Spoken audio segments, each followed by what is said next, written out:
Okay, student, our last topic is effect of catalyst on rate of reaction. Okay तो हमें catalyst का effect देखना है कि हमारी रेट ऑफ रिएक्शन में ये कैसा इफेक्ट डालता है।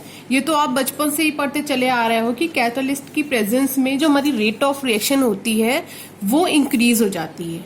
लेकिन ऐसा कौन सा कॉन्सेप्ट यहाँ पे वर्क करता है वो आपको पढ़ना है, ठीक है। तो आप ये बचपन में पढ़ा होगा कि कैटलिस्ट क्या होते हैं। चलिए मैं एक बार बता दे रही हूँ आपको। कैटलिस्ट ऐसे सब्सटेंस होते हैं जो रेट ऑफ रिएक्शन को इंक्रीज करते हैं, ठीक है, और लास्ट में ये हमें एज इट इज मिल जाते हैं। इसका मतलब ये है कि रिएक्शन में पार्टिसिपेट नहीं करते हैं, ठीक है। जिस अमाउंट में हमने इन्हें डाला होगा वो उसी अमाउंट में, जिस कंडीशन में हमने इन्हें डाला होगा वो सेम कंडीशन में हमें ये मिल जाते हैं, ठीक है। तो अब हम ग्राफिकली समझते हैं कि ये वर्क किस तरह से करते हैं, किसी भी रिएक्शन की रेट को कैसे इंक्रीज करते हैं, ठीक है। तो सबसे पहले आप एक छोटी सी बात समझ लीजिए कि सपोज ये हमारे पास एक वॉल है, ठीक है, एक ये वॉल है, ये ईंटें लगे हुए हैं, ठीक है, और एक हमारे पास ये वॉल है जो काफी ऊंची है, ठीक है। एक वॉल थोड़ी नीची है और एक वॉल हमारे पास है जो कि काफी ऊंची वॉल है, ठीक है। और यहाँ पर 4 लोग खड़े हुए हैं, 4 लोग यहाँ खड़े हैं, ठीक है, और 4 लोग ही यहाँ पर खड़े हुए हैं। इस साइड भी 4 ही लोग खड़े हैं। तो आप बताओ कि यहाँ पर लोग बहुत इजीली वॉल को क्रॉस करेंगे कि यहाँ वाले लोग इजीली क्रॉस करेंगे? किसको ज्यादा टाइम लगेगा, किसको कम टाइम लगेगा? तो ऑब्वियस सी बात है कि ये वॉल छोटी है तो ये चारों लोगों को इस वॉल को क्रॉस करने में टाइम जो है कम लगेगा। कम टाइम में ही ये लोग जल्दी से ये वॉल को क्रॉस कर लेंगे, ठीक है। लेकिन यहाँ पर जो लोग खड़े हैं उन्हें ये वॉल काफी ऊंची है, इसको क्रॉस करने में काफी टाइम लगेगा, ठीक है। तो ये मेरा बताने का इंटेंशन जो है वो आपको आगे समझ में आएगा कि मैंने आपको ये क्यों बताया, ठीक है। तो हम ग्राफिकली देखते हैं। ऐसा एक ग्राफ हमने अभी प्रीवियस वीडियो में ही स्टडी किया है। तो यहाँ पर हमने एक्स एक्सिस पे क्या लिया था, रिएक्शन की प्रोग्रेस को लिया था, रिएक्शन प्रोग्रेस, ठीक है। वाई एक्सिस पे हमने एनर्जी लिया था, ठीक है। यहाँ भी हम सेम वैसा ही कर रहे हैं। और यहाँ पर कहीं थोड़ी बहुत हमारी रिएक्टेंट की खुद की एनर्जी थी, ठीक है, और हमारे रिएक्टेंट को इतनी एनर्जी चाहिए ही चाहिए थी, ठीक है, रिएक्टेंट को प्रोडक्ट में कन्वर्ट होने के लिए। तो ये जो एनर्जी मिनिमम एनर्जी थी जो इसको चाहिए थी रिएक्टेंट को प्रोडक्ट में कन्वर्ट होने के लिए, यही हमारी क्या थी, थ्रेशोल्ड एनर्जी थी, है ना। तो रिएक्टेंट की अपनी खुद की कितनी एनर्जी थी, खुद की कितनी एनर्जी थी, इतनी थी। तो ये रिएक्टेंट की एनर्जी कहलाई थी। और एक्सटर्नल वे में हमने ये जो एनर्जी प्रोवाइड करी थी जिसकी हेल्प से जो रिएक्टेंट हमारा थ्रेशोल्ड एनर्जी बैरियर को क्रॉस करके प्रोडक्ट में कन्वर्ट हुआ था, तो ये हमारा क्या कहलाया था, एक्टिवेशन एनर्जी कहलाया था, EA, ठीक है।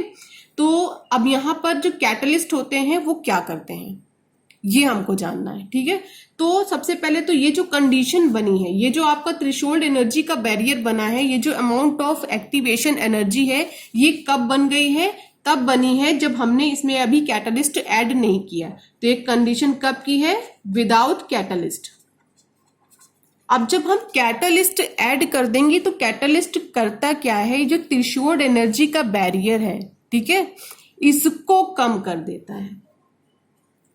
जब थ्रेशोल्ड एनर्जी का बैरियर कम हो जाता है तो ऑटोमेटिक जो आप एक्टिवेशन एनर्जी प्रोवाइड कर रहे थे वो भी आपको कम प्रोवाइड करनी पड़ेगी। भाई पहले वॉल इतनी ऊंची थी तो उसको फांदने में टाइम लग रहा था, जैसे ही आपने कैटलिस्ट डाल दिया तो अब क्या हो गया, उसने वॉल को क्या कर दिया, छोटा कर दिया। अब तो जो ये आपके रिएक्टेंट है इसके लिए तो बहुत आसानी हो गई। अब तो ये जल्दी जल्दी क्या करेगा, प्रोडक्ट में कन्वर्ट होगा।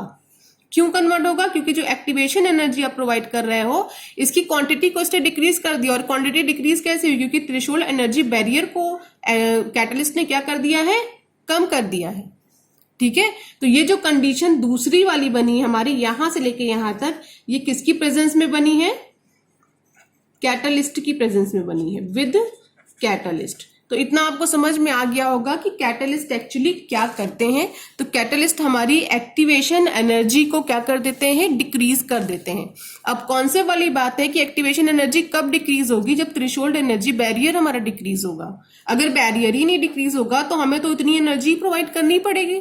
बैरियर डिक्रीज हो गया तो हमारी एक्टिवेशन एनर्जी जो हम प्रोवाइड कर रहे थे वो भी हम कम प्रोवाइड करने लगेंगे। ठीक है, तो देखिए बुक में आप, it is believe that the catalyst provide an alternate pathway of reaction mechanism by reducing the activation energy।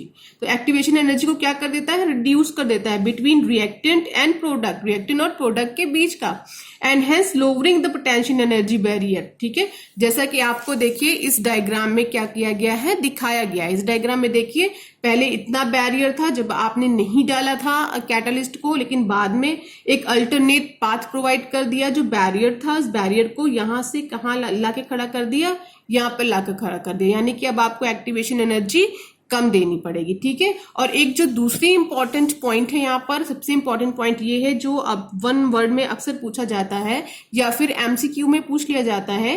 तो जो कैटलिस्ट होते हैं वो हमारे हमारी गिब्स फ्री एनर्जी को चेंज नहीं करते, कोई इफेक्ट नहीं डालते गिब्स फ्री एनर्जी के ऊपर।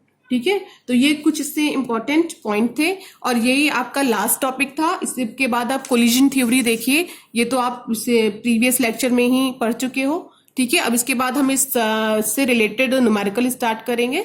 Okay students.